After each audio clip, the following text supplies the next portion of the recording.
So welcome to this video. In this video, we are going to discuss about working capital management. So we'll start with an introduction to working capital. Working capital is the capital available for conducting the day-to-day operations of an organization. In a company, we should always maintain liquid assets. So what is a liquid asset?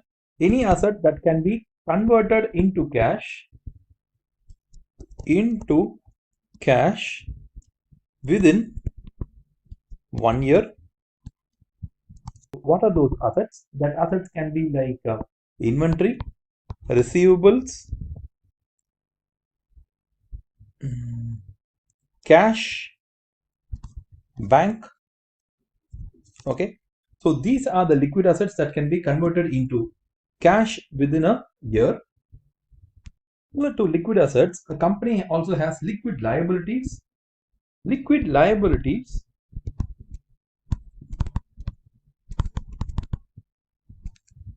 are payable within 1 year. So what can be a liquid liabilities? Liquid liabilities can be a short-term bank loan,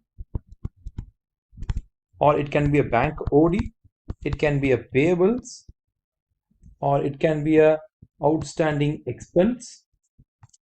So these are referred to as liquid liabilities. So why should we have liquid assets and liquid liabilities?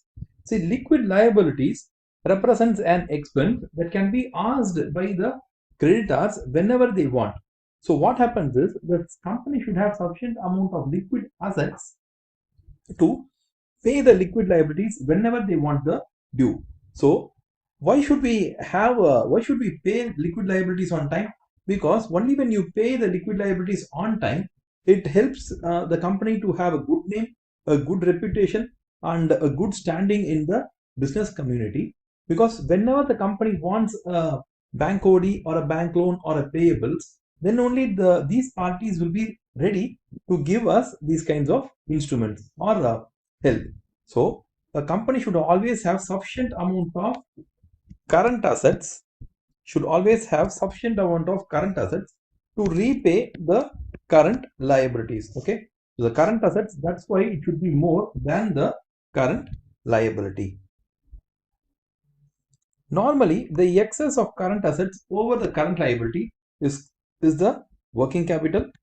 So we can call this as working capital, or it's also referred as net working capital. Current assets include inventory, receivables, cash, bank, short-term investments. Current liabilities include overdraft, payables, short-term loan. Working capital management is the management of all aspects of both current assets and the current liabilities to minimize the risk of insolvency while maximizing the return on assets. So working capital management is a trade-off between the liquidity and profitability. So we look at the objectives of working capital management.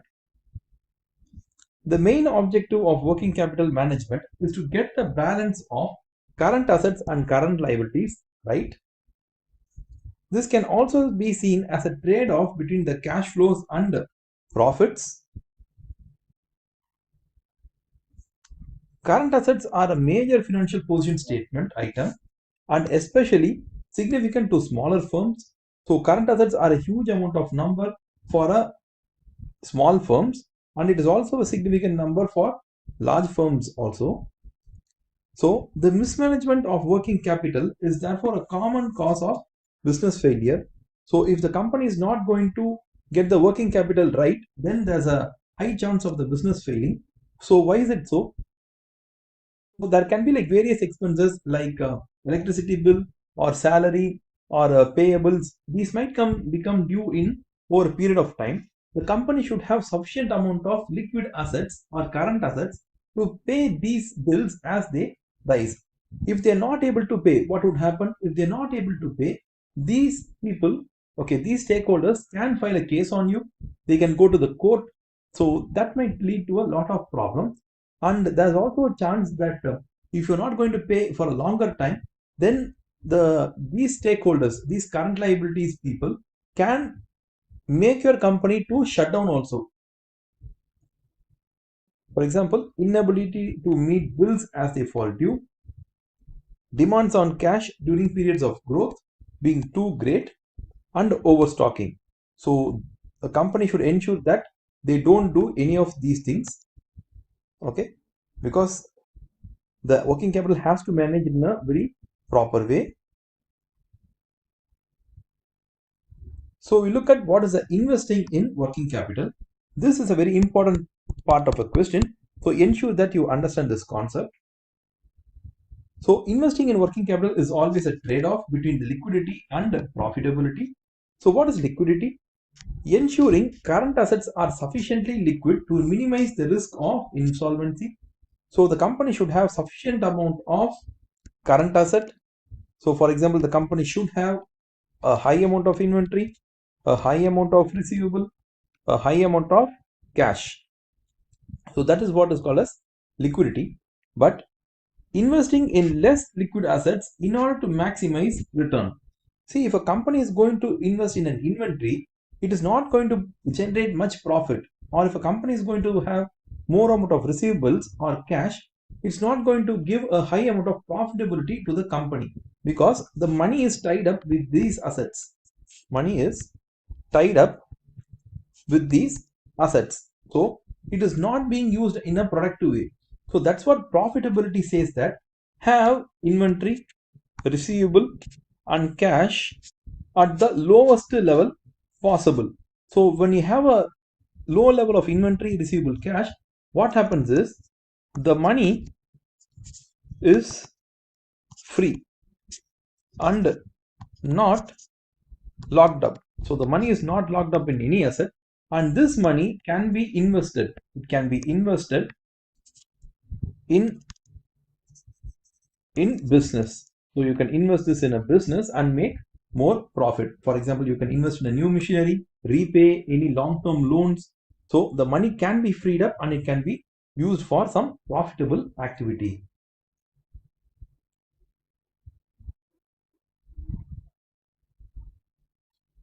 So we have seen that a company should invest in their working capital, but the question is how much net current asset, that is CA minus CL, are to be held by a company, because this is called as the investing in working capital.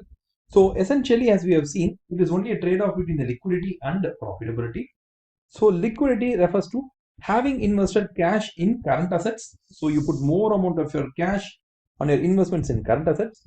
Profitability is having invested cash in fixed assets or in investments, or it can also be or reducing long-term finance. So you repay your equity or you repay your loans. So either way, the money is being put to a profitable use. How much of working capital we can have? So that is what is being dealt here. There are like two approaches here. So one is called as a conservative policy and the other is called as a aggressive policy. In conservative policy, they state that there should be a high amount of working capital because high CA, low CL. That is what their concept is. Have more amount of receivable, inventory and cash, okay, and have less amount of OD, payables, etc. Okay, so that is what they are trying to do. Have more current asset, have less current liability. What would this do? This leads to a high liquidity. For example, it leads to more raw materials, work in progress, finished stock and receivables. And it also leads to low profitability because more money is tied up in these current assets. So more cash tied up as working capital, thus being unproductive. So we could look at the second policy. It's called as aggressive policy, which leads to low working capital. So low working capital is equal to low current asset and high amount of current liability. So this leads to low liquidity. So the company has less raw material, work in progress, finished good, receivables, or even cash or bank And this leads to high profitability because less cash is tied up as working capital, and thus the cash is put to a productive use. So again, which is the best approach? The approach depends upon the company. So if the company wants to take a aggressive stance, then they can go for aggressive policy. If the company doesn't want to take too much risk, they can go for conservative policy.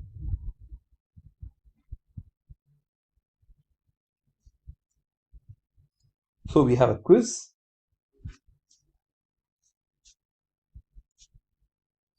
Which of the following statements concerning working capital management are correct? The twin objectives of working capital management are profitability and liquidity. The answer is yes.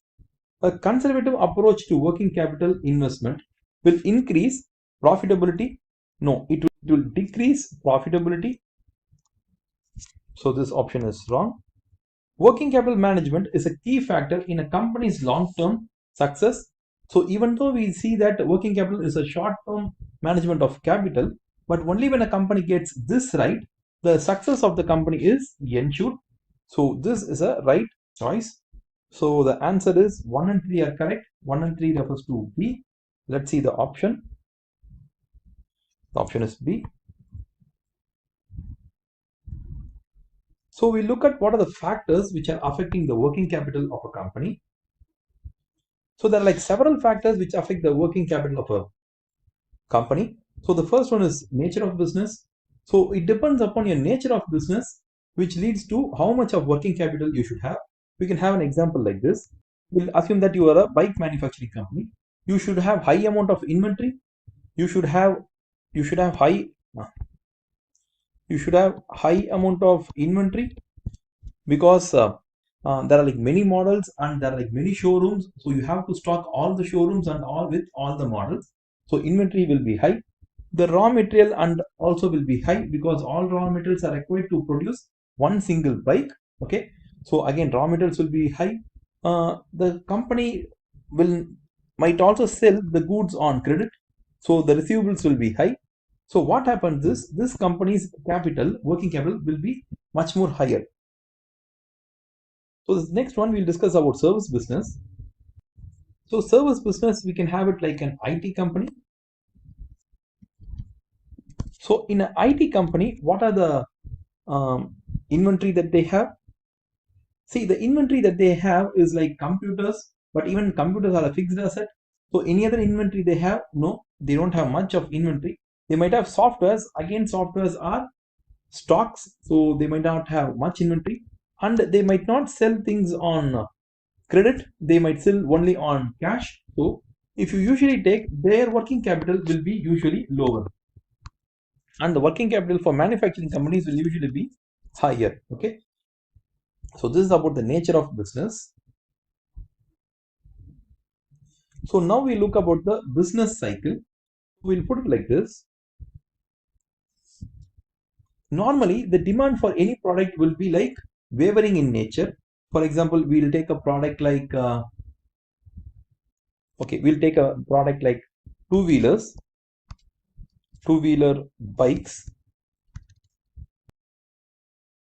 From January to December, there are like 4 festivals which come in equal distance. Okay, one you get it on April, the other one you get it on something like July, the other one you get it on September. What happens in festival season is the people will be like willing to buy more uh, products, so they might be willing to buy a bike also.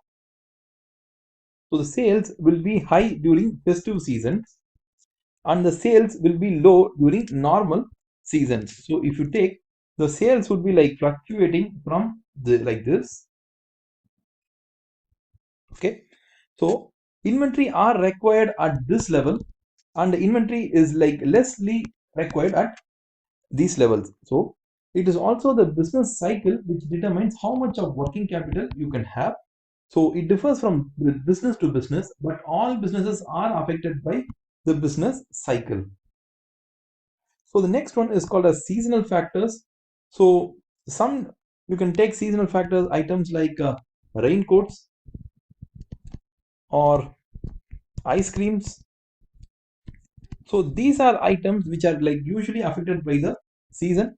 So this in the rainy season you have more demand, and this you have demand in the summer season. So seasonal factors affect the level of working capital a company has. Or production cycle. Some products take a long time to produce. They take a long time to produce. Okay. For example, building construction company. Okay. So these companies usually have a high amount of working capital, but there are companies which have also a very short term cycle. For example, like biscuit manufacturers, so they can quickly do it within a week's time and they can also sell it. So biscuit manufacturers or chocolate manufacturers, these guys, even though they are manufacturer, their production cycle time is like very less. And for companies like building construction or dam construction or road construction, for them they will have a high level of working capital. So credit allowed and credit availed can also affect. If you're going to make high amount of credit sales, then you should have working capital as high. But if you're going to avail credit, so if you're going to purchase all the items on credit, if that is going to be high, then your working capital is like low, because your working capital is funded with the current liabilities. So that is how these things are interrelated. So it also about the operating efficiency. So if you have high operating efficiency, then you will be ending up with low working capital, and the vice versa is also true. Growth prospects, if you are a company which is like keep on growing very fastly, then you should produce more items, then you will have more, you have to buy more raw materials, you will make more sales, and you also have to do a lot of credit sales. So a company which has high growth speed will also have high working capital. So level of competition, if the level of competition is higher, again your working capital will be higher. So why is it so? Assume that you are a monopoly. If you are a monopoly and you are a bike manufacturer, you can just sell one model of motorbike in the market. But if the competition is going to be severe, then you have to launch several variety of motorbikes. For example, 10 models of motorbikes. So if you're a monopoly, you can just sell one bike and you can make people happy. But if you have competition, you have to sell a lot of variety of motorcycles. Inflation, the higher the inflation, higher the requirement for working capital. So why is it so? Because the cost of raw materials, the cost of work in progress, the cost of salary, everything goes up year on year, and that leads to increase in working capital. And the last is availability of raw material. If raw materials are easily or highly available, then your working capital can be less because you can buy whenever you want. But if availability of raw material is like not available all times, okay, only seasonally it's available. For example, like orange fruits. So orange fruits are not available in all the season. It's only available in a particular season. In that case, the company has to stock a lot of oranges. So their working capital goes up. So these are the factors which affect the working capital of a business.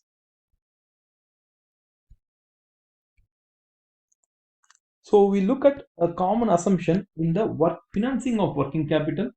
So this is something is like very important. So in exams, they always ask you either of questions like investing in working capital that we saw earlier and about financing the working capital that we are going to see now. So there are certain assumptions in this financing working capital. The first one is to finance the working capital, you can do it through short-term finance, and the assumption works like this. Short-term finance are very cheap to arrange. So whenever you want, you can quickly raise OD, or you can quickly get a bank loan, or you can get a bank loan. But they're also very flexible. Whenever you want, you can get it. When you can borrow whenever you want, you can also repay whenever you want. But the problem is it is risky and volatile. So why is it like risky?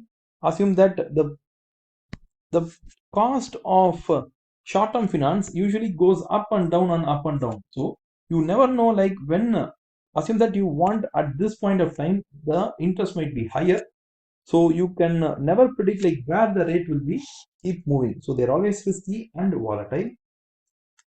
So the opposite is long-term finance. So long-term finance are very expensive because like arrangement fee is high. For example, like preliminary expenses, you issue a debenture, you have to pay legal fees, you have to appoint merchant bankers. So there are like problems here, and it is also inflexible. You cannot like borrow a debenture and pay it like in 1 week and all. So it is like you have to take it has a long-term approach. So it is inflexible, cannot be borrowed, and you can't like pay it whenever you want and all. That's a problem. But the good thing is it is stable. For example, you issue a debenture. The debenture is a 7-year debenture at 10% interest you are going to give. So this 10% is going to be stable for the next 7 years. Okay. So we'll compare short-term finance and long-term finance.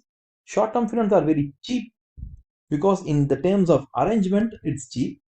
But long-term finance are expensive. Arrangement fees is higher. It's more short-term finance are flexible. Whenever you want, get it, pay it. Long-term finance, not like that. You once you got it, you have to be with it for a long time. Short-term finance are risky. It goes up and down, up and down, and up and down. And this is actually within a 1 year. Okay, within 1 year itself, they're like very volatile. So they can reach a high of like 15. They can also go to a low of 5. But long-term finance are stable because you have launched one debenture for 7 years at 10%. So ensure that you understand these assumptions perfectly. So we'll see what is a permanent working capital. It refers to the minimum amount of all current asset that is required at all times to ensure a minimum level of uninterrupted business operation. That is a part of working capital that you should always have in business. So something like constant level of inventory, receivables, cash that you should always have. Some minimum level of raw materials, work in progress, bank balance, finished goods, etc. For a growing business, the permanent capital, working capital, will be rising. For a declining business, it will be decreasing, and for a stable business, it can remain stable. This part of a working capital, being a permanent investment, needs to be financed through long-term funds. So this is an important consideration. So we look at the temporary or varying working capital. It varies with the volume of operation. It fluctuates with the scale of operation. This additional working capital required during peak seasons over the above fixed working capital. So temporary working capital is above the permanent working capital. During seasons, more production or sales take place, resulting in larger working capital needs. Temporary working capital can be financed through short-term funds, that is current liabilities. When the level of temporary working capital moved up, the business might use short-term funds, and when the level of temporary working capital recedes, the business might retire its short-term loans. So we'll look at this from a picture. So you can have it like this. These are the total amount of assets a company has, and this is over a period of time. So we can put it as like years. Okay. So that is a fixed asset, like what we know, and these are the total working capital. So working capital is split into two parts. One is called as a permanent working capital, and the other one is a temporary working capital.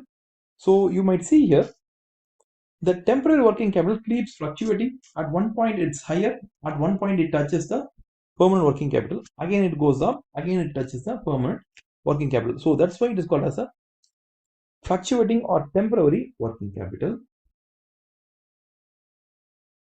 So we look at the financing of the working capital. The first approach is called as a matching approach. So the matching approach works like this. The matching approach says that the fixed assets and the permanent part of the fixed assets have to be like funded through long-term funds. So this is long-term fund. This is also long-term fund. But the temporary current asset is like financed through short-term fund. So that is about matching approach.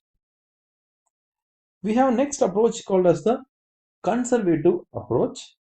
So in conservative approach, they say that the fixed assets, the current assets, okay, the permanent part of the current asset are like long-term funds, and this is also long-term funds. But within the fluctuating current assets, okay, a part of it is also funded by long-term funds. Another part alone is like funded through short-term funds. That is, this company is favoring the long-term funds. Why? Because they are a conservative company. What are the features of a long-term fund? They're expensive in arranging, so that's a bad thing. They're inflexible. They're also inflexible. Again, that's a bad thing. But they are stable.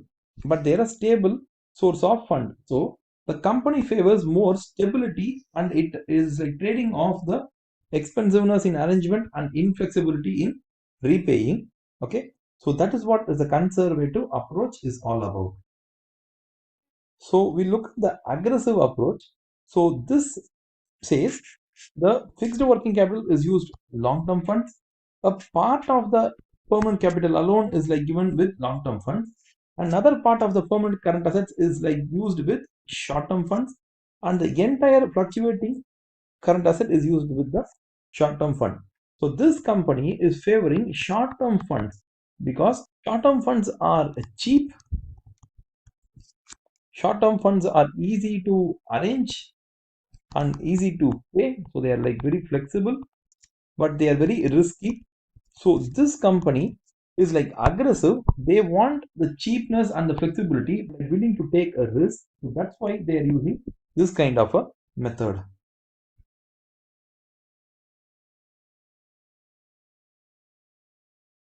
So here we look at the ratio.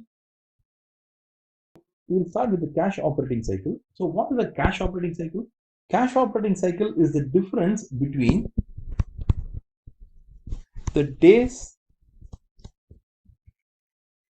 of cash invested in current asset and the cash received from current asset. Okay, so cash operating cycle tells you like what is the difference between the day in which the current asset, the cash has been like invested in the current asset, and the day on which the cash has been received from the current asset. So cash has been invested in terms of the raw materials, in terms of work in progress, in terms of finished goods. This is finished goods being stored in your company, and the goods which have been sold on credit, and deducting the paying the creditors. That is the short term, that is the payables that we got from the that is the payables that we got from our creditors. Okay, so add all the days of raw material, add the days of work in progress, add the days of finished goods in your godown, add the days of credit sales, deduct the payable days, you get the cash operating cycle. So the lower the cash operating cycle, the better it is for the company. So that is a good for the company.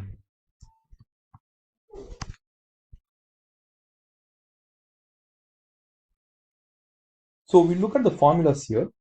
So inventory holding period lets you know that the length of time inventory is held between the purchase and sale. So the answer is the lower is the better. Raw material inventory holding period lets you the length of time raw materials are held between the purchase and being used in production. Again, lower is the better. Work in progress holding period, the inventory length of time the goods spent in production. Again, lower is better.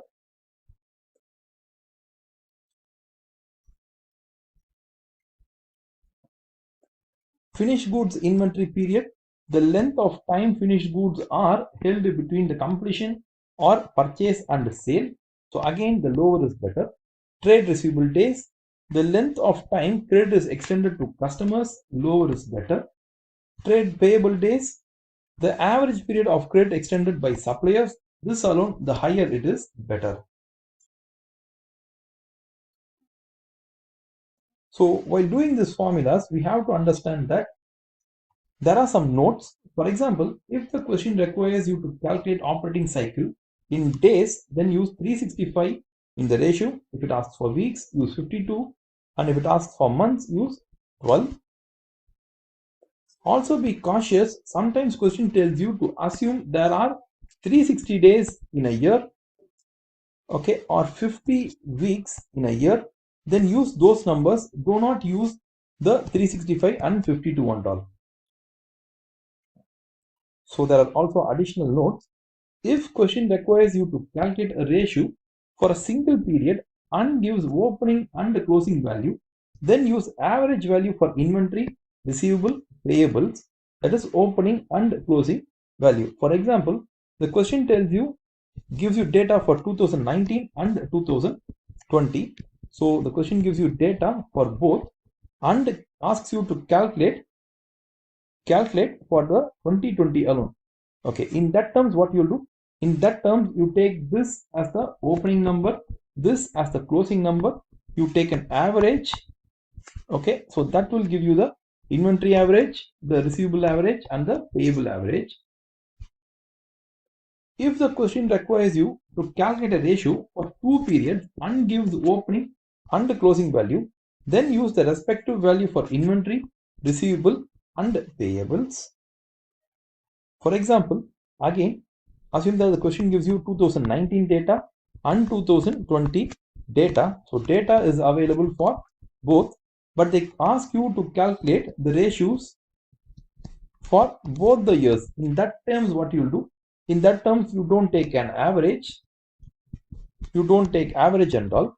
Rather, you take that year data and compute the ratios. Okay, so you compute 2019 data. You take the 2019 data and compute the ratio for 2019. You take the 2020 data and you compute the 2020 ratio. So that is how you have to work it out. To know whether the operating cycle is better or worse, compare it with previous year or industry or competitor. So we discussed in the formulas that certain ratios are higher the better and lower the better. But you can't say that something like higher is better or lower is better. You have to compare it with the previous year of the company's operation or with the industry-wise average or with the competitor. Usually this will be given in the question itself. Okay, so ensure that you do this with ask. So we look at the ratio analysis for liquidity. So current ratio, it is measured in a ratio. You have to compare with the others to find out if it's better or not. It indicates the short-term liquidity. Again, you have quick ratio or asset test ratio. It's measured in ratio. You compare with others. It indicates very short-term liquidity. Position. So inventory days and receivable days and payable days we have already seen. We have also already seen the cash conversion cycle also. So we look at a very important ratio. This ratio is called as working capital turnover ratio. The formula works like this: net sales divided by average net working capital. It's expressed in times. The higher it is, the better. It indicates how well the working capital is utilized. Again, higher is the better. It also you have to compare with the suitable comparator like previous year or industry average or the competitor data. So you have to compare with these and then tell whether it's better or not. We have a quiz. Which of the following transactions would increase the current ratio and decrease the net profit? Whenever you have these kinds of increase in current ratio or decrease in current ratio, it is better that you write and work out the current ratio. So we'll start with the first option. Tax due from the previous year is paid. So we'll assume some number. So current asset is 120, current liability is 100. So the ratio is 1.2. What would happen if the tax is paid? Assume that the tax is something like 20 rupees. So 120 minus 20, because cash is paid, so 20 will move off. The tax is a liability, so you deduct here from 20. So you get an answer like 100 divided by 80. Your number is moving to 1.25. So will it be like correct to say that it has moved? Is it increasing the current ratio? Yes, current ratio gets increased. Does it decrease the net profit? It does not decrease the net profit, because the tax due would have been already deducted in the previous year. So this year's net profit does not get deducted. So this is not the answer. So the next option is share purchase. So if you purchase share, your current asset would go down. Okay. So if your current asset goes down, it will only decrease the current ratio. So this is not the answer. So we look at the scrip dividend. Scrip dividend is paid. So if you pay a scrip dividend, it does not affect your current asset nor your current liability. So this is not the choice. So the choice should obviously be D. But still we'll work out D. Machine is sold for less than the net book value. So machine is a fixed asset, so it will not affect our current asset. But when we sell it, our current asset will increase. For example, if you take that machine worth is something like 80 rupees, our numerator will become 200. So 200 by 100, it will give us 2. So this part of the question is correct. But will it decrease our net profit? See, machine is sold for less than the book value. So if the book value is 100 and if it is sold for 80, okay, that is what is the 80 that we have marked it here. It means it is a loss. You're going to sell 100 worth of assets for 80. You're going to incur a loss. So that would decrease your net profit. So this is the right option. So the option should be D, and the option is D. So we have another quiz. The company has a current ratio of 1.5. The company has a cash surplus and has decided to pay its trade payables after 20 days in future rather than 40 days as it has in the past. How this will affect the company's current ratio and working capital cycle? So we'll work out like this. So we'll start with current ratio. Current ratio is CA by CL. So we'll take current asset as 120 and current liabilities as 100. So the answer comes to 1.2. So what he says surplus cash is being repaid. So we'll assume that the surplus cash is 20 rupees and they have paid the payables of 20 rupees. The answer comes to 100 divided by 80. So the answer comes to 1.25. So if they do this, they are paying the trade receivables with surplus cash, that will increase the current ratio from 1.2 to 1.25. So current ratio will increase. So A and B can be the choice. So the operating cycle works like this: inventory plus receivable minus payable days. So this is the operating cycle days.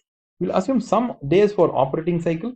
For example, we take 100 as for inventory, some 20 for receivable days, and minus 40 because the earlier payable days was 40. You'll see the answer. The answer comes to 80 days. So the new policy is let this be 100, this also be 20, but the new payable days is going to be 20. So the answer comes to 100. Okay. So there is an increase in the operating cycle days. So it is an increase. So option A and C are being chosen here. But among these, this is the only one which is like both the options are right. So answer should be A. So we got the answer. So if you get a question like this, you have to assume some numbers, okay, and you have to work out. But assumption should not be in all the numbers, because if he has given you certain numbers like here, here, and here, you have to use them and solve it. So it's all about practice makes perfect.